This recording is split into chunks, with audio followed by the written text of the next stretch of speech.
Hey, what's going on, guys? We are here working on the Challenger, just swapping out some injectors today. We've got a misfire on number 6, cylinder number 6, and I've already changed the coil pack, and it didn't change anything. I think I got it right here.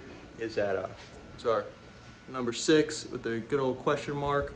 But just going through, gonna take off the hood scoop real quick. So first things first is that you're gonna find that there are 4 little nuts and studs right here along the shaker, because that is going to require, I don't even know what size this is, I think it's 10 mil. So you need a 10 mil, the elusive, and these 4 studs, sometimes they come out, the stud will come out with it, don't worry about it, but then that's how you get the scoop off. So taking out these 2 studs that were right here, and then you can actually just lift off the rail, and then we're trying to get to this number 6 injector.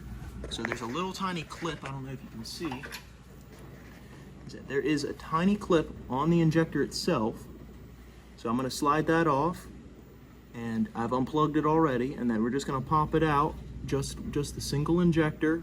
Shouldn't have to take out the rest of them, and then we're moving on from there. So when you are installing your injectors, is that you can kind of see there's a little tiny slot right here. Now this is going to connect into that slot. It's gonna fight you, so it'll take a long time, so it's the ABCs. Always be comfortable. So you'll sit there, it's gonna go into that little slot. It's gonna fight you, and then just it pops right back out. Take your time. All right, so I didn't film any of the difficult part, but this injector, you just put the new one in. Here's the old guy, is that you just pull up that rail, and then you just slide the new one in. And now I'm slowly pushing all of this back down so that way it seats correctly. And then we'll put our studs in. I'm gonna clear the codes and give her a fire. Just be careful whenever you disconnect it. Some fuel will come out of the fuel rail, but it shouldn't be anything crazy. Try not to get in the cylinder.